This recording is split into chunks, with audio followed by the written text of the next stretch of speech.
Siguradong napansin mo na to, di ba? Sa sarili mong karanasan. Yung mga leader na talagang nakakalusot sa pinakamabibigat na panahon. Hindi sila palaging yung may pinakamahabang resume, no? O yung pinakamataas na IQ. Eksakto.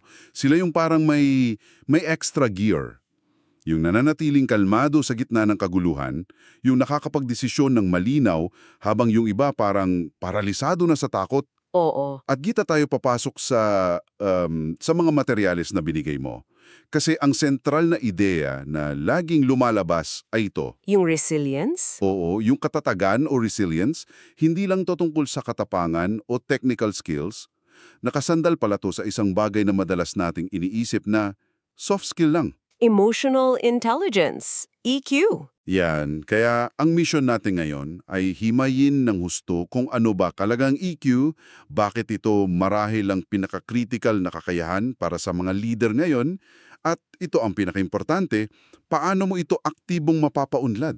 Kasi hindi ito teorya lang. Hindi, isa pala itong muscle na pwedeng sanayin. Magandang simula yan. Kasi unang-una, kailangan nating buwagin yung mga maling akala tungkol sa EQ. Oo. Marami kasing nag-isip na kapag sinabing emotional intelligence, ito ay pagiging touchy-feely, emosyonal o, in short, mahina. Mahina, oo. Parang unprofessional. Pero base sa mga pinag-aralan nating sources, ang totoo ay kabaliktaran. Ito pala ang pinamumulan ng malalim at tahimik na lakas. So, paano ba natin to ide-define sa pinakasimpleng paraan? Kung aalisin natin lahat ng jargon. Sa pinakasimpleng paliwanag, ang EQ ay abilidad mong intindihin at pamahalaan ang sarili mong emosyon. Okay, yung sa loob. Oo, at kasabay niyan, yung abilidad na intindihin at impluwensyahan naman ang emosyon ng iba. Parang dalawang panig yan ng iisang barya. Yung internal world mo at yung pakikipag-ugnayan mo sa labas. Malinaw. At para mas maintindihan natin kung paano to gumagana, di ba? Dinitalya sa mga materyales mo yung 5 pangunahing bahagi nito, ayon sa framework ni Daniel Goleman. Yung una, at ito yung pinakapundasyon, Self-awareness? oo, pagkilala sa sarili. Ganda nung analogy na ginamit nila eh. Ito daw yung internal compass mo. Internal compass. Ito yung kakayahang alamin, real time kung ano ba talaga yung nararamdaman mo at bakit. Okay, so hindi lang to yung alam mong masaya ka o malungkot. Mas malalim pa dyan, parang pagiging detective sa sarili mong damdamin. Eksakto. Hindi lang stressed ako. Ang tanong ng self-awareness ay, anong klasing stress to? Stress ba to galing sa takot na magkamali o stress na galing sa pressure ng deadline? Okay. O baka gutom ka lang. O baka gutom ka lang. Kasama rin dyan yung pag-alam sa triggers mo, ano yung mga sitwasyon o salita na bigla na lang nagpapainit ng ulo mo. Oo, totoo yan. At sa kabilang banda, ano yung mga kalakasan at kahinaan mo? Kasi kung wala kang self-awareness, para kang naglalayag sa karagatan ng walang mapa at kompas. Paikot-ikot ka lang. Gets ko na. Pero parang kulang kung alam mo lang nagalit ka pero sumisigaw ka pa rin sa meeting? Oo naman. Paano isinasalin ng mga sources ang kaalaman na yun sa aktual na pagkontrol? Ano sinasabi nila sa pangalawang bahagi? Yung self-regulation. Napakagandang tanong. Diyan nga nagkakaroon ng tunay na pagbabago. Ang self-regulation o pagkontrol sa sarili ay bunga ng self-awareness. Ginamit sa source yung imahe ng steady hand on the rudder, yung kamay sa timon ng barko. Okay. Hindi to nangangahulugang sinusupil mo ang emosyon mo. Hindi mo sinasabing, bawal maggalit, valid na emosyon yan. So hindi suppression. Hindi. Ang self-regulation ay yung kakayahang mag-pause. May espasyo sa pagitan ng naramdaman mong galit at ng magiging reaksyon mo. Doon ka nagdedesisyon. Doon ka pumipili. Oo, doon ka pumipili. Sinasabi mo, okay, galit ako, pero hindi ako sisigaw. Hinga muna ako at iisipin ko ang pinakamagandang paraan para masabi itong punto ko. Ito yung pumipigil sa'yo na mag-send ng galit na email na Napagsisisihan mo kinaumagahan. Iyan mismo, ito ang disiplina para maging kalmado sa gitna ng pressure. Ito yung nagliligtas sa'yo sa mga padalos-dalos na desisyon. Okay. At ang fascinating na sinasabi sa sources, hindi mo magagawa yan kung walang mas malalim na dahilan. Dito pumapasok yung pangatlong piyesa. Yung motivation. Pero hindi ito yung typical na motivation, tama? Hindi lang tungkol sa bonus o promotion. Tumpak, ang motivation na tinutukoy dito ay intrinsic o panloob. Ito yung driving force, yung apoy na galing sa loob mo. Isang pagnanais na magtagumpay na hindi lang dahil sa external rewards, pera, katanyagan, Kundi dahil sa passion, sa purpose. oo, sa kasiyahang dulot ng ginagawa mo mismo. Ito yung why mo, na nagpapatuloy sa'yo kahit pagod ka na, kahit maraming kabiguan. Ito yung nagbibigay sa'yo ng lakas para mag-regulate ng sarili kasi mas mahalaga sa'yo yung long-term goal kesa sa short-term satisfaction ng pagsigaw. Okay, malinaw yan. Yung unang tatlo, self-awareness, self-regulation, motivation, parang lahat to nakatutok sa sarili, sa internal world mo. Oo. Paano naman to lumalabas at nakakapekto sa ibang tao? Dito na pumapasok yung dalawang huling components na kumaga outward-facing. Ang pang-apat ay empathy, pakikiramdam. Pakikiramdam? Inilarawan to sa source bilang connecting thread. Ito yung kakayahang ilagay ang sarili mo sa sapatos ng iba. Makita ang mundo mula sa pananaw nila. At mahalaga yung distinction na binanggit, diba? Hindi to simpatiya lang. Eksakto. Hindi lang simpatiya o yung feeling for someone. Awa lang yun eh. Ito ay empathia, yung feeling with someone. Kahit hindi ka sang-ayon sa kanila, naiintindihan mo kung bakit ganun ang nararamdaman nila.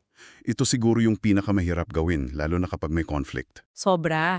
Pero ito rin ang susi sa tunay na koneksyon at tiwala. Kasi kapag naramdaman ng isang tao na iniintindi mo siya, kahit hindi mo ibinibigay ang gusto niya, mas bukas siyang makinig sa'yo. Makes sense. At ang huli, kung saan nagsasama-sama na ang lahat, ay ang social skills. Kakayahang makipag-ugnay. Tinawag itong art of connection. Okay? Kung ang self-awareness at self-regulation ay pamamahala sa sarili at ang empathy ay pag-unawa sa iba, ang social skills ay ang pagsasabuhay ng lahat ng yon sa mga interaction mo. So dito na papasok yung communication, pag-conflict resolution, pag-build ng relationships. Oo, lahat yan. Epektibong komunikasyon, paano mag-manage ng hindi pagkakasundo, at yung ability na mag-inspire at mag-influensya sa iba sa positibong paraan. Ito yung tulay mula sa internal na karunungan mo papunta sa external na epekto. Kasi hindi sapat na may EQ ka sa isip mo lang. Kailangan makita sa gawa. Para maging mas konkreto to lahat, may isang napakagandang halimbawa mula sa iyong mga materyales, si Apostol Pablo. Oo. Noong una kong nabasa, hindi ko agad naisip na i-frame siya sa konteksto ng EQ, pero habang binabasa ko ulit, sobrang linaw. Nakakagulat, 'di ba? Madalas kasi natin siyang isipin bilang isang parang aroganteng aklat, pero kung susuriin mo talaga ang mga sulat niya, isa siyang case study sa mataas na EQ. Talaga. For example, isipin mo, nasa bilangguan siya, nakakadena, dumaranas ng matinding hirap. Pero nasulat niya sa mga taga-Filipos na natutunan niyang maging kontento anuman ang sitwasyon. Grabe 'yun. Di ba? Yan ay isang masterclass sa self-regulation. Hindi niya hinayaang diktahan ng kanyang napakapangit na sitwasyon ang kanyang panloob na kapayapaan. Alam niya ang nararamdaman niya. Takot, sakit. Pero pinipili niya ang tugon niya. At hindi lang 'yan, yung empathy niya, kapansin-pansin, hindi siya isang detached theologian na nagbibigay lang ng utos mula sa itaas. Totoo. Sa 2 Corinto, inamin niya yung sarili niyang kahinaan. Sabi niya, laban sa labas, takot sa loob. Nagiging vulnerable siya. Ibinahagi niya yung mga takot niya at nakiramay siya sa pinagdadaanan ng mga simbahan. Ipinapakita nito na ang EQ, Ang pagiging bukas sa emosyon? oo, ay hindi kahinaan. Ito mismo ang nagpatibay ng koneksyon niya sa mga taong pinaglilingkuran niya. At para ilagay pa sa mas malaking konteksto, binanggit din sa sources si Jesus bilang perpektong modelo ng EQ. Oo, kung si Pablo ay isang magandang case study, si Jesus ang pinakarurok. Perpekto ang self-awareness niya sa kanyang misyon, perpektong self-regulation kahit sa gitna ng tukso sa desyerto o pagtataksil. At yung empathy? Walang hanggang empatiya. Paborito kong halimbawa dyan yung pag-iyak niya kasama sina Maria at Martha. Sa pagkamatay ni Lazaro? Oo, alam niyang bubuhayin niya si Lazaro mamaya. Pwede niyang sabihin, "Huwag kayong umiyak, aayusin ko to." Pero hindi. Pinili niyang pumasok sa kalungkutan nila at makiramay sa sandaling iyon. Yan ang empatiya sa pinakamataas na antas. Grabe. Okay, gets ko na yung 5 bahagi at nakita na natin sa mga halimbawa. Pero aminin natin, sa totoong buhay, may stigma pa rin, di ba? Meron pa rin. Based sa mga sources mo, ano ba yung mga pinakamalaking hadlang sa isipan ng mga tao? Yung mga myths na pumipigil sa kanila na seryosohin ang EQ? Oo, mahalagang pag-usapan yan. 5 myths ang tinalakay sa mga materyalismo. Una at pinakakaraniwan, ang EQ ay pagiging soft o mahina. Ito yung macho mindset. Oo, yung paniniwalang ang tunay na leader dapat matigas, walang emosyon, parang robot. Pero ang totoo kabaligtaran, kailangan ng napakalaking lakas para harapin ang sariling emosyon, para mag-pause sa gitna ng galit. Para mag-isip bago kumilos. Eksakto, ang reaksyon ay madali. Ang pagtugon ng may intensyon, yan ang nangangailangan ng tunay na lakas at disiplina. At konektado dyan yung pangalawang myth, di ba? Ang EQ ay pagiging nice lang. Yung laging payag, laging nangangiti. Hindi rin totoo yan. Ang EQ ay tungkol sa pagiging efektibo at totoo sa sarili.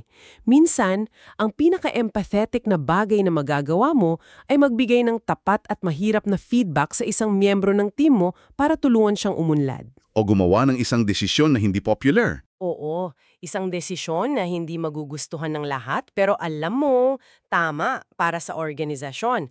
Ang pangkakaiba ng ginagawa ito ng isang leader na may mataas na EQ, ng may respeto at pag-aalala. Iniisip niya kung paano tatanggapin yung mensahe. Okay, malinaw. Yung ikatlong myth, ito yung personal na nakakatakot para sa iba. Ang EQ ay likas. Meron ka nito o wala? Para bang sentensya, no? Oo, parang kung hindi ka pinanganak na empathic, wala ka ng pag-asa. At iyan ay isang malaking kasinungalingan. Malinaw na malinaw ang source dito ha. Ang EQ ay isang skill, tulad ng pag-aaral ng bagong wika o pag-eehersisyo ng muscle. Habang sinasanay mo, lumalakas. Habang mas ginagamit at sinasanay mo, mas lumalakas. Ang utak natin ay may neuroplasticity. Kayang magbago, hindi ito fixed. Ito ay isang bagay na maari mong aktibong paunlarin araw-araw. Yung ikaapat na myth, ito yung madalas kong marinig sa mga kaibigan kong engineer at programmer. Oo.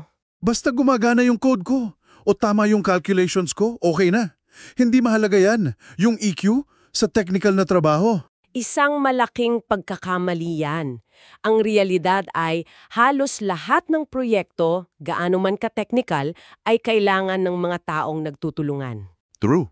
Pwede kang maging pinakamagaling na surgeon sa buong mundo, pero kung hindi mo kayang makipag-usap ng maayos sa mga nurse mo, malalagay sa panganib ang pasyente. Ang isang leader na napakagaling sa technical pero walang EQ. Ang magsasuffer, hindi sapat ang technical skills. At panghuli, ang EQ ay pagiging sobrang emosyonal. Muli, pagbaluktot sa konsepto.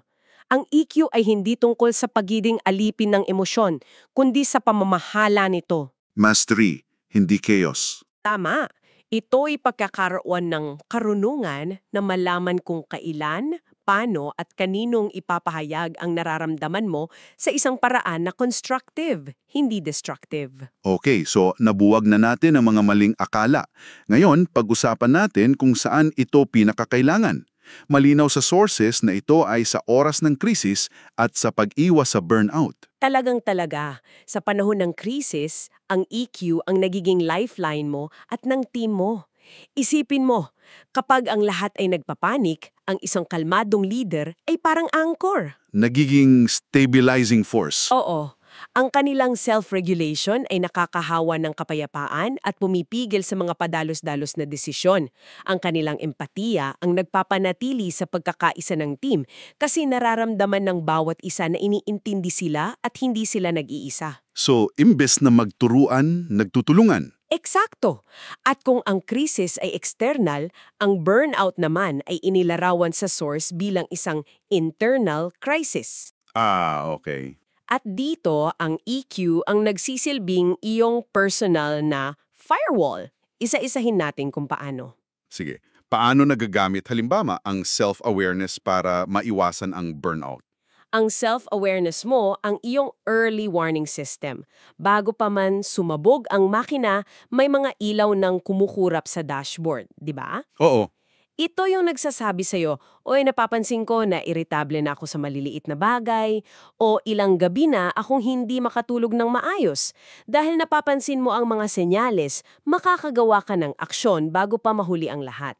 at ang aksyon na yan ay pinapagana ng... Self-regulation. Ito na ba yung pagtatakda ng boundaries? Oo, ang self-regulation ang nagbibigay sa'yo ng kakayahang sabihing hindi sa isang bagong proyekto kahit gusto mong mag-please ng boss. Ito ang disiplina na isara ang laptop mo pag uwi sa bahay. Ang hirap niyan. Mahirap, pero ito rin yung lakas na magpahinga kahit pakiramdam mo ang dami pang dapat gawin dahil alam mong ang pagpapahinga ay hindi katamaran. Investment yan. At paano naman nakakatulong ang motivation, empathy at social skills dito? Ang iyong motivation na nakaugat sa purpose ang nagpapaalala sa iyo ng iyong why sa gitna ng pagod. Mas madaling tiisin ang hirap. At panghuli, ang empathy at social skills mo ang bumubuo ng iyong support system. Dahil hindi mo kailangang pasanin na at mag-isa. Eksakto. Natututo kang humingi ng tulong, magbahagi ng bigat, at makinig din sa iba. Ang burnout kasi madalas lumalala sa isolation. Ang EQ ang panlaban mo dyan. Napaka-practical niyan. Ngayon, para hindi lang tumanatili sa usapan at para sa iyo na nakikinig na gustong simulan to. Let's give them a toolkit. Oo, bigyan natin silang ilang simple at practical na ehersisyo mula sa iyong mga materyales, ang iyong EQ Toolkit. Una, at ito ay napakasimple pero efektibo, ay the Daily Emotional Check-in. Ilang beses sa isang araw, umaga, tanghali, gabi, huminto ka sandali at tanungin ang sarili. Ano ba talagang nararamdaman ko ngayon? At bakit? At subukang maging specific. Oo. Hindi yung okay lang o stressed. Pangalanan mo ang emosyon. Galit ba? Lungkot? Pagkadismaya? Pag-asa? Excitement? Sabi sa sources, yung simpleng pagpapangalan lang sa emosyon, nakakabawas na ng bigat nito. At isang tip dyan, isulat mo. Kahit sa isang maliit na notebook o sa notes app, kapag isinulat mo, nagiging mas konkreto eh. Mas madali mong makita yung mga pattern. Tuwing Miyerkules ng hapon, lagi akong iritable. Bakit kaya? Magandang dagdag yan. Pangalawa, the stop technique. Para to sa mga sandaling nararamdaman mong tumitindi na ang emosyon. Yung malapit ka lang sumabog. Oo. Ang acronym ay STOP, literal na huminto. Take a breath, huminga ng malalim. Observe, pansinin mo kung ano ang nangyayari sa loob mo at sa paligid mo. At proceed, magpatuloy ka na ng may mas malinaw na isip. Ito yung practical na paraan para i-practice yung pause na pinag-usapan natin. At aminin natin, sa simula parang ang hirap at ang bagal nito. Pero tulad ng pagbubuhat sa gym, sa una lang mabigat. Over time, nagiging muscle memory siya. Nagiging automatic ang pag-pause. At pangatlo, isang ehersisyo para sa empathy at social skills, active listening. Sa mga susunod mong pag-usap, lalo na sa mahihirap na usapan, subukan mong makinig para umintindi, hindi lang para maghanda ng isasagot. Mahirap din to. Mahirap! Pero isang mabisang paraan ay ulitin ang narinig mo sa sarili mong salita. Halimbawa, kung tamang pagkakaintindi ko, ang sinasabi mo ay nababagalan ka sa progress dahil nag-aalala ka sa deadline. Tama ba? Sa ganoong paraan, tinitiyak mong tama ang pagkakaintindi mo at ipinaparamdam mo sa kausap mo na tunay siyang pinapakinggan. At talagang nakakabago yan ang dynamics ng isang conversation. Para ibuod ang lahat ng ating pinag-usapan, based sa lahat ng sources na tiningnan natin, malinaw na ang emotional intelligence ay hindi lang isang nice-to-have skill o buzzword. Hindi lang siya extra. Hindi. Ito ang gulugod, ang backbone ng matatag na pamumuno sa modernong mundo. Ito ang nagbibigay daan sa iyong hindi lang makaligtas sa mga hamon, kundi tunay na umunlad, mag-inspire sa iba, at sa huli mag-iwan ng isang matatag at positibong legacy. At para sa iyo na nakasama namin sa paghimay na ito, mag-iiwan kami ng isang panghuling tanong na pag-isipan mo. Paano kaya magbabago ang iyong legacy kung ang maaalala sa iyo ng mga tao ay hindi lang ang pagiging epektibo mo sa trabaho? Kundi ang pagiging isang leader na may emosyonal na karunungan. Oo, isang leader na ang lakas ay hindi nagmumula sa isang pusong pinatigas, kundi sa isang pusong inaalagaan.